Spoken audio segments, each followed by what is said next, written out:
Hi, good morning. ഇന്ന് നമ്മൾ സൈക്കോളജിയുടെ ഒരു മാരത്തോൺ സെഷനാണ് ചെയ്യാൻ പോകുന്നത്. കാരണം നാളെ എക്സാം ആണല്ലോ. അപ്പോൾ വിവിധ ക്വസ്റ്റ്യൻ പേപ്പറുകളിൽ വന്ന അതുപോലെ തന്നെ മറ്റു ചില എക്സാമിന് വന്ന ചില മോഡൽ ക്വസ്റ്റ്യൻസ് എല്ലാം ഉൾക്കൊള്ളിച്ചു കൊണ്ടിട്ടുള്ള ഒരു മാരത്തോണാണ്. ഏതായാലും നമ്മുടെ വീഡിയോ പൂർണ്ണമായി കാണുക. എന്തെങ്കിലും സംശയങ്ങളൊക്കെ ഉണ്ടെങ്കിൽ കമൻറ്റ് ചെയ്യുക. പിന്നെ മറ്റൊരു കാര്യം, നമ്മുടെ വീഡിയോസ് കാണുന്ന 76% ആളുകളും നമ്മുടെ ചാനൽ സബ്സ്ക്രൈബ് ചെയ്തിട്ടില്ല. ഏതായാലും ദയവ് ചെയ്ത് നിങ്ങൾ സബ്സ്ക്രൈബ് ചെയ്യുക. നിങ്ങളുടെ സപ്പോർട്ടാണ് ഞങ്ങളുടെ വിജയം. നമുക്ക് ചോദ്യത്തിലേക്ക് പോവാം. ആദ്യത്തെ ചോദ്യം നോക്കൂ. ചുവടെ കൊടുത്തിരിക്കുന്നവയിൽ പ്രശ്നപരിഹരണ ഘട്ടങ്ങളിൽ ഉൾപ്പെടാത്തതേത്? പ്രോബ്ലം സോൾവിങ് സ്റ്റേജിൽ പെടാത്തതേതാണെന്നാ. ഫസ്റ്റ് വൺ, പ്രശ്നം നിർവചിക്കൽ, defining the problem. Second one, observation അതല്ലെങ്കിൽ നിരീക്ഷണം. മൂന്നാമത്തത് പ്രശ്നം തിരിച്ചറിയൽ, ഐഡൻറ്റിഫൈയിങ് ദ പ്രോബ്ലം. നാലാമത്തത് പരികൽപ്പനകളുടെ രൂപീകരണം, ഹൈപ്പോത്തിസിസ് ഫോർമേഷൻ. ഇതിൽ ഏതാണ് പ്രോബ്ലം സോൾവിങ് സ്റ്റേജിൽ പെടാത്തത്? ഉത്തരം ഓപ്ഷൻ ബി ആണ്, ഒബ്സർവേഷൻ അതല്ലെങ്കിൽ നിരീക്ഷണം എന്നുള്ളതാണ്. അപ്പോൾ പ്രോബ്ലം സോൾവിങ്ങിൻ്റെ സ്റ്റേജസുകൾ നിങ്ങൾ എന്ത് ചെയ്യുക, ഒന്ന് നോക്കി പോവുക. ഈ ഒരു അവസാന സമയത്ത് ജസ്റ്റ് ഒന്ന് വായിച്ചു പോവുക. പിന്നെ ഞാൻ ക്വസ്റ്റ്യൻസ് പറയുമ്പോൾ തന്നെ നിങ്ങൾ ഉത്തരം കണ്ടെത്താൻ ശ്രമിക്കുക. അവസാനം ഞാൻ ഉത്തരം പറയുമ്പോൾ ശരിയാണോ എന്ന് നോക്കിയാൽ മതി. അപ്പോൾ തീർച്ചയായും നിങ്ങൾക്ക് എത്രത്തോളം പെർഫോം ചെയ്യാൻ പറ്റും എന്നുള്ളതിനെക്കുറിച്ചുള്ള ഒരു ഐഡിയ ഈ വീഡിയോ കഴിയുമ്പോൾ തന്നെ കിട്ടും. നമുക്ക് അടുത്ത ക്വസ്റ്റ്യനിലേക്ക് പോവാം. A person who can ride A bicycle can ride A motor bike. It is an example for which type of transfer of learning. ഈ ക്വസ്റ്റ്യനിൽ ട്രാൻസ്ഫർ ഓഫ് ലേണിങ്ങിനെ കുറിച്ചുള്ള കാര്യമാണ് ചോദിച്ചിട്ടുള്ളത്. നമുക്കറിയാം, ഒരു സൈക്കിൾ പഠിക്കുന്ന ഒരാൾക്ക് ഒരു മോട്ടോർ ബൈക്കും ഓടിക്കാൻ കഴിയുന്നത് താഴെ കൊടുത്ത ഏത് തരം പഠന സംക്രമണത്തിന് ഉദാഹരണമാണ്? Zero transfer, negative transfer, low of transfer, positive transfer. Low transfer എന്നാണ് കേട്ടോ, ഓപ്ഷൻ സി. അതിൻ്റെ മലയാളം നോക്കൂ. ശൂന്യ സംക്രമണം, ന്യൂന സംക്രമണം, അല്പ സംക്രമണം, അധിക സംക്രമണം. ഏതാണ്? ഒരു കാര്യം പഠിച്ചാൽ അത് മറ്റൊരു കാര്യത്തെ ഹെൽപ്പ് ചെയ്യുക, അല്ലേ, അതിന് സഹായകമാവുന്നത് ഏത് തരം ട്രാൻസ്ഫറിന് ഉദാഹരണമാണ്? ഉത്തരം നമുക്കറിയാം. ഉത്തരം പോസിറ്റീവ് ട്രാൻസ്ഫർ, അതല്ലേ, അധിക സംക്രമണം. പിന്നെ ശ്രദ്ധിക്കാനുള്ളത്, ഇതിൽ നെഗറ്റീവ് അറിയാം. നെഗറ്റീവ് ട്രാൻസ്ഫർ എന്ന് പറഞ്ഞാൽ ഒരു കാര്യം പഠിച്ചത് അത് മറ്റൊരു കാര്യത്തിന് പ്രയാസകരമാകുകയാണെങ്കിൽ നമുക്ക് എന്താ പറയുക? നെഗറ്റീവ് ട്രാൻസ്ഫർ എന്ന് പറയാം. എന്നാൽ ഒരു പ്രയാസമില്ല, ഒന്ന് മറ്റൊന്നിനെ ബാധിക്കുന്നില്ലെങ്കിൽ നമുക്ക് എന്ത് പറയാം? സീറോ ട്രാൻസ്ഫർ എന്നും പറയാം. ഓക്കെ, ഇതുമായി ബന്ധപ്പെട്ട മറ്റൊരു ക്വസ്റ്റ്യൻ നോക്കൂ. A boy who can ride a cycle is going to drive a motor bike. Same question ആണ്, പക്ഷേ ഓപ്ഷനിൽ മാറ്റമുണ്ട്. എന്താണ് ഓപ്ഷൻ നോക്കൂ. Horizontal transfer of learning, vertical transfer of learning, bilateral transfer of learning, not transfer of learning. ഇങ്ങനെ option വന്നാൽ അപ്പോൾ മാറിപ്പോകരുത്. ഇവിടെ കറക്റ്റ് ആൻസർ ഏതാണ്? Vertical transfer of learning. അതാണ് പോസിറ്റീവ് ട്രാൻസ്ഫർ ഓഫ് ലേണിങ്ങിൻ്റെ മറ്റൊരു പേരാണെന്ത്? Vertical transfer of learning. Clear അല്ലേ? എന്നാൽ അടുത്ത ക്വസ്റ്റ്യൻ നോക്കൂ.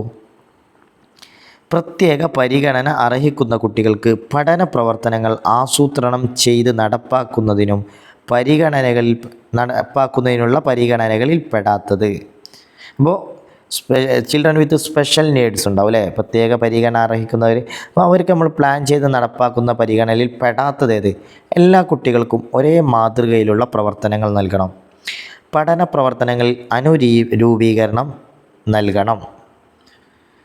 പരിഹാര പ്രവർത്തനങ്ങളും പോഷണ പ്രവർത്തനങ്ങളും നൽകണം. അതായത് റെമഡിയൽ ആയിട്ടുള്ള കാര്യങ്ങൾ, അതുപോലെ തന്നെ എൻറിച്ച്മെൻറ്റ് പ്രോഗ്രാമുകളൊക്കെ നൽകണം.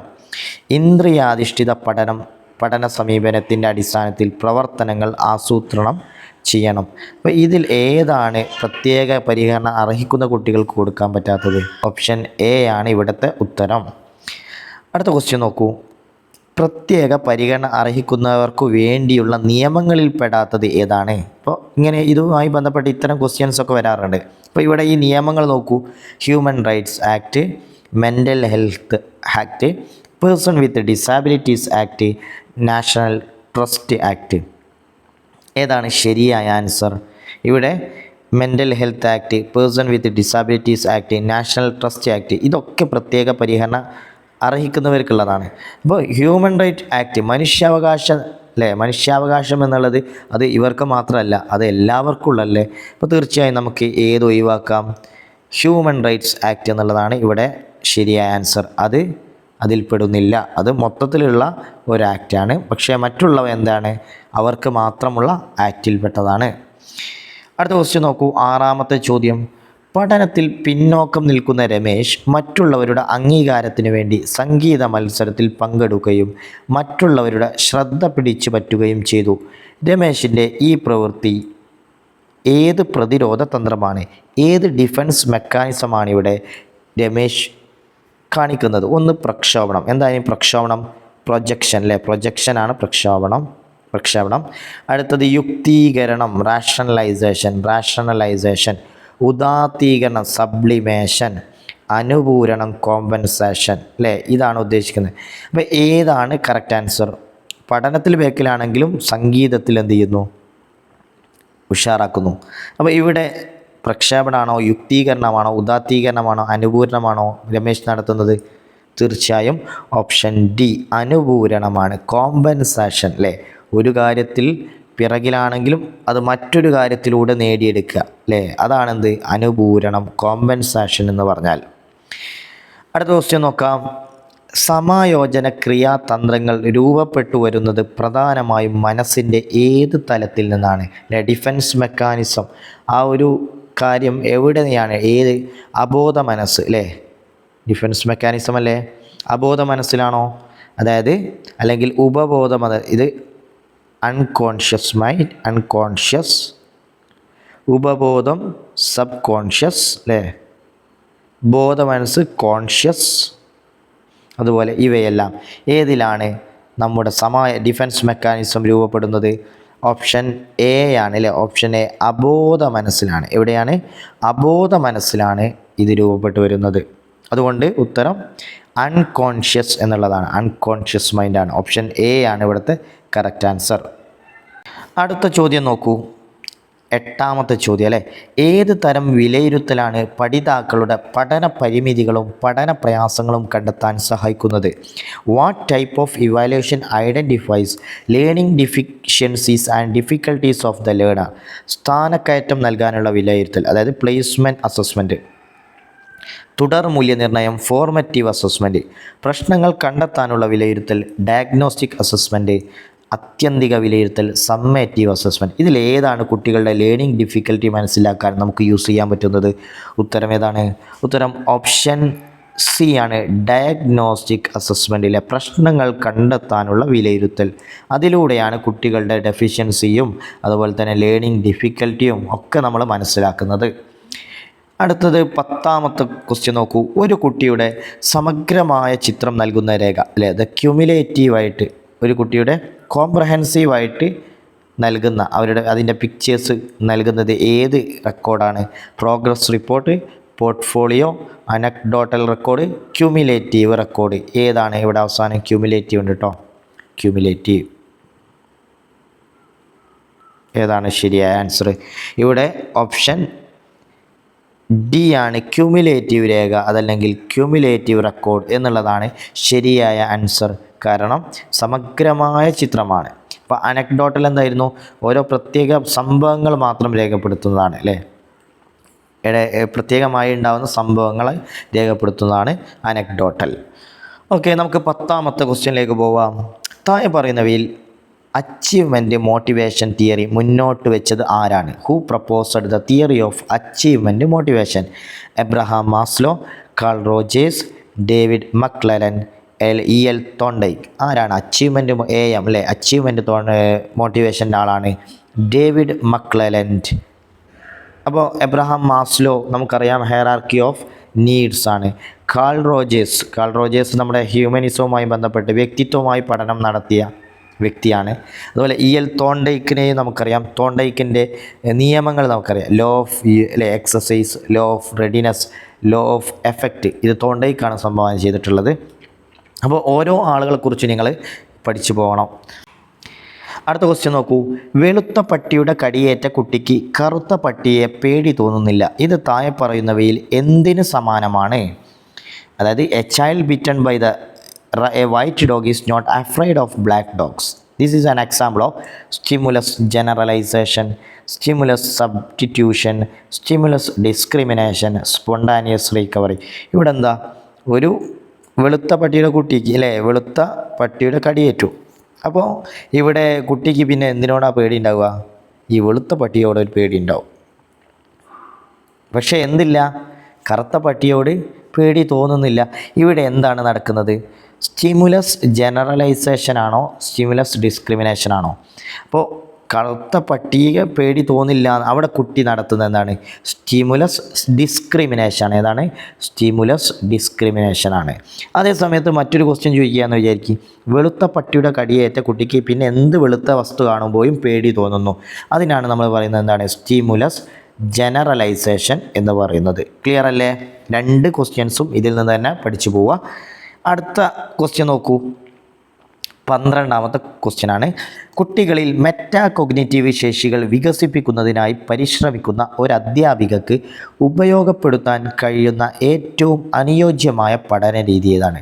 Teacher wants to develop metacognitive skill. അല്ലേ, മെറ്റാകോഗ്നിറ്റീവ് സ്കിൽ എന്ന് പറഞ്ഞാൽ എന്താണ്? ചിന്തയുമായി ബന്ധപ്പെട്ട. അപ്പോൾ ചിന്തയുമായി ബന്ധപ്പെട്ട സ്കില്ലുകളൊക്കെ എന്ത് ചെയ്യാണ് ടീച്ചർ കുട്ടികളിൽ വളർത്താൻ ശ്രമിക്കുകയാണ്. അപ്പോൾ ആ ടീച്ചർക്ക് ഏത് മെത്തേഡാണ് യൂസ് ചെയ്യാൻ നല്ലത്? Lecturing, brainstorming, journaling, recitation. ഏതായിരിക്കും? Brainstorming. അല്ലേ, ബ്രെയിൻ സ്റ്റോമിങ് ആണ് ഏറ്റവും നല്ല മാർഗം. മസ്തിഷ്കോച്ചാടനം. ക്ലിയർ അല്ലേ? നമുക്ക് അടുത്ത ക്വസ്റ്റ്യനിലേക്ക് പോവാം. 13ാമത്തെ ചോദ്യം നോക്കൂ. അടുത്തിരിക്കുന്ന വസ്തുക്കളെ ഒരു ഗ്രൂപ്പായി കാണുന്നത് നിയമമാണ്. അല്ലേ, അടുത്തിരിക്കുന്ന വസ്തുക്കളെ ഒരു ഗ്രൂപ്പായി കാണുന്ന നിയമമാണ് എന്ത്? Law of closure, law of similarity, law of proximity, law of continuity. ഏതാണ് ശരിയായ ഉത്തരം? Law of proximity. അല്ലേ, അടുത്ത വസ്തുക്കളെ എന്തായി കാണുക? ഒരു ഗ്രൂപ്പായി കാണുന്നതിന് ലോ ഓഫ് പ്രോക്സിമിറ്റി എന്നാണ് നമ്മൾ പറയുക. ഇനി അടുത്ത ക്വസ്റ്റ്യൻ നോക്കൂ. ലോഹങ്ങളെക്കുറിച്ച് പഠിപ്പിക്കുന്ന അവസരത്തിൽ അധ്യാപിക ഉദാഹരണങ്ങളുടെ ആശയരൂപീകരണത്തിലെത്താനും അതിനെ നിർവചിക്കാനും കുട്ടികളെ പ്രാപ്തരാക്കുന്നു. ആദ്യം ടീച്ചർ എന്ത് ചെയ്യുന്നത്? പ്രൊവൈഡ് ഡിഫറെൻറ്റ് എക്സാമ്പിൾ കൊടുക്കുന്നു. എന്നിട്ട് അതിൽ നിന്ന് എന്ത് ചെയ്യുന്നു? അറൈവ് അറ്റ് എ ഡെഫിനിഷൻ, ഒരു പൊതുവായ ഡെഫിനിഷനിലേക്ക് എത്തുന്നു.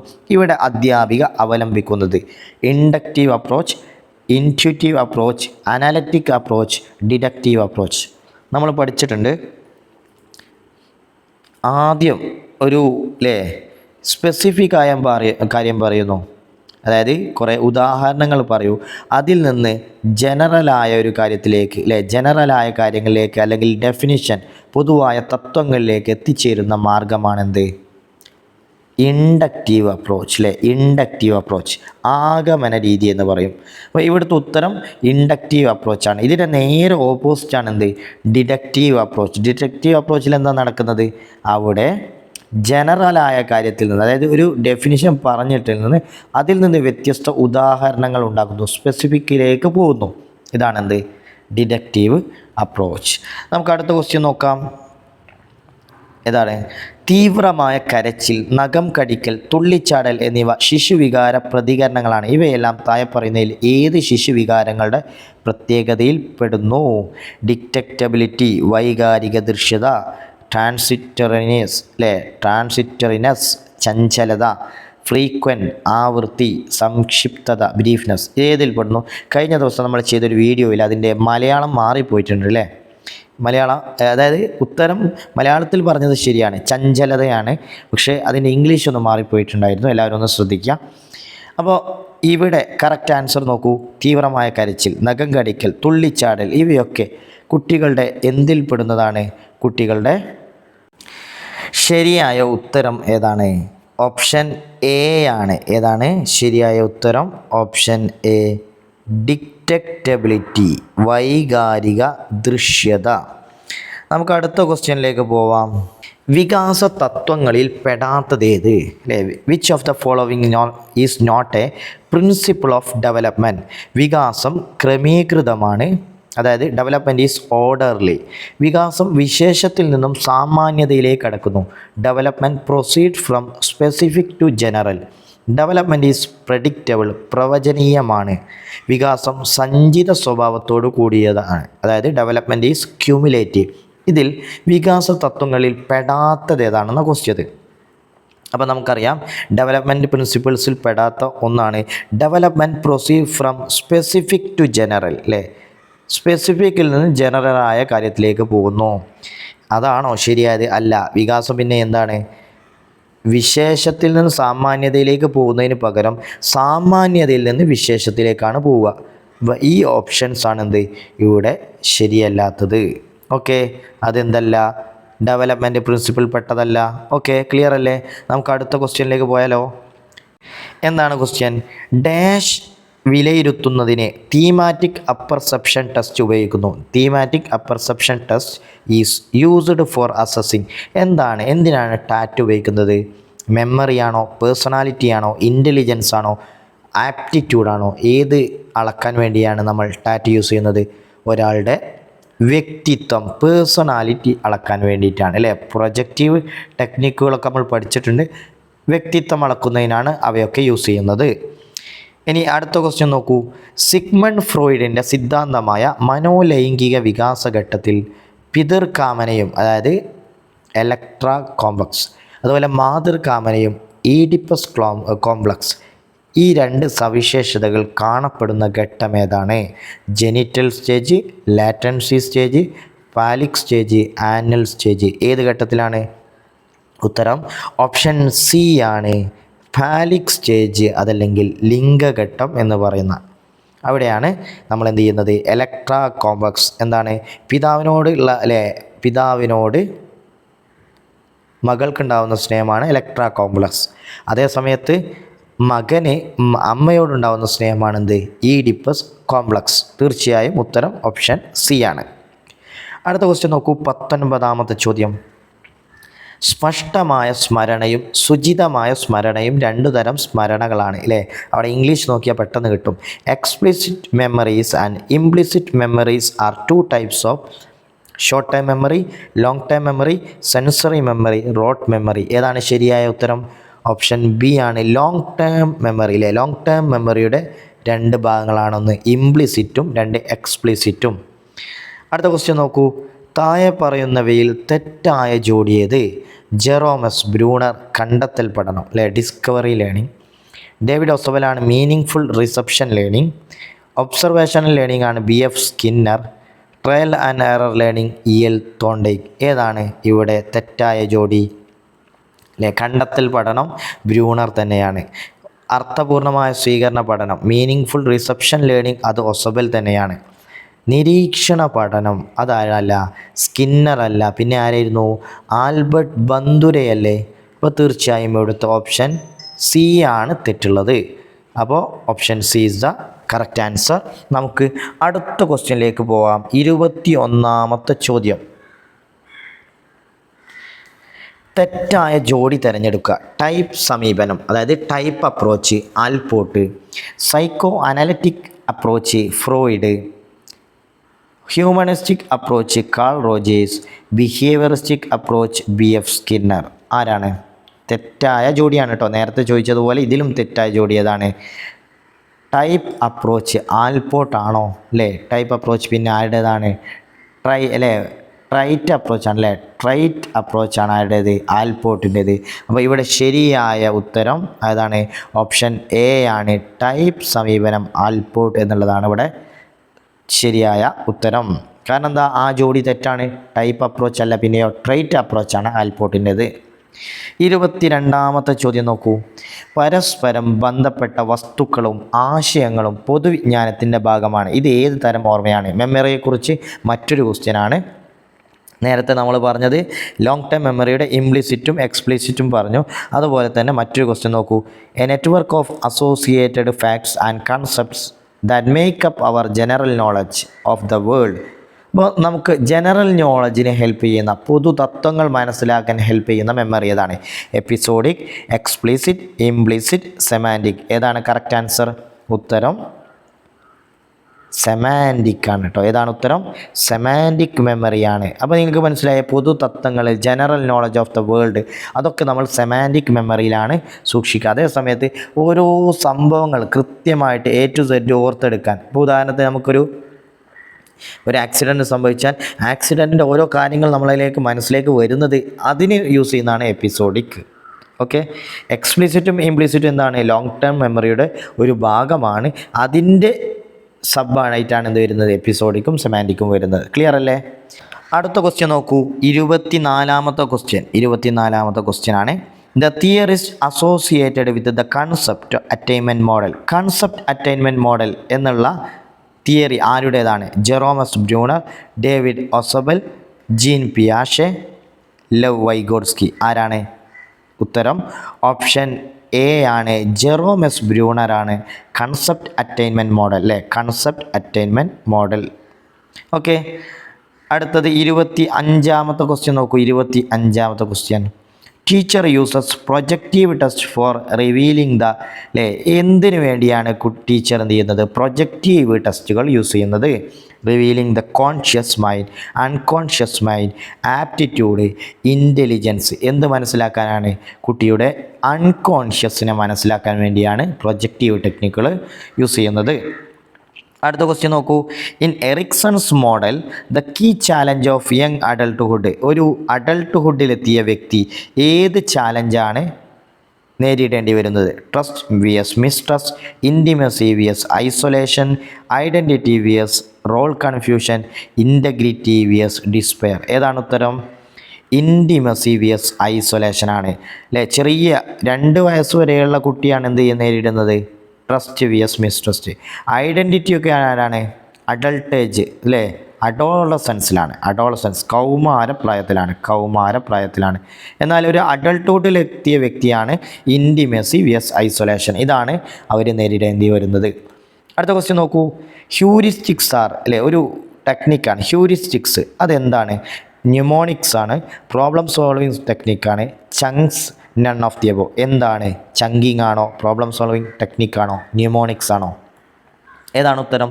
ഉത്തരം ഓപ്ഷൻ ബി ആണ്. പ്രോബ്ലം സോൾവിങ് ടെക്നിക്കാണ് ഹ്യൂറിസ്റ്റിക്സ് എന്ന് പറഞ്ഞാൽ. നമുക്ക് അടുത്ത ക്വസ്റ്റ്യൻ നോക്കാം. You look at a picture for several seconds and then close your eyes tightly. You attempted to visualise the picture of that you viewed. Here you try to utilise the visual sensory memory which is named. നിങ്ങൾ എന്ത് ചെയ്യുന്നു? ഒരു picture ഒരുപാട് second നോക്കുന്നു. എന്നിട്ട് നിങ്ങളുടെ കണ്ണ് പൂട്ടിയിട്ട് നിങ്ങൾ എന്ത് ചെയ്യുന്നു? മനസ്സിലേക്ക് അതിനെ വിഷ്വലൈസ് ചെയ്യാൻ ശ്രമിക്കുന്നു. ഇതിൽ നിങ്ങൾ ഏത് മെമ്മറിയാണ് യൂസ് ചെയ്യുന്നത്? Echoic memory, iconic memory, semantic memory, long term memory. ഏതായിരിക്കും ഉത്തരം? ഓപ്ഷൻ ബി ആണ്. ഐക്കണിക് മെമ്മറിയാണ് ഇവിടെ നമ്മൾ യൂസ് ചെയ്യുന്നത്. ഓക്കെ. ഇന്ന് ഇത്രയും ക്വസ്റ്റ്യൻസ് ആണ് നമ്മൾ ഡിസ്കസ് ചെയ്യുന്നത്. തീർച്ചയായും നിങ്ങൾക്ക് ഇതൊരു മാരത്തോൺ എന്ന രീതിയിൽ അതിൻ്റെ ആദ്യത്തെ ഭാഗമാണ്. അടുത്ത വീഡിയോ ഇതിന് ശേഷം നമുക്ക് അപ്ലോഡ് ചെയ്യാം. So thank you.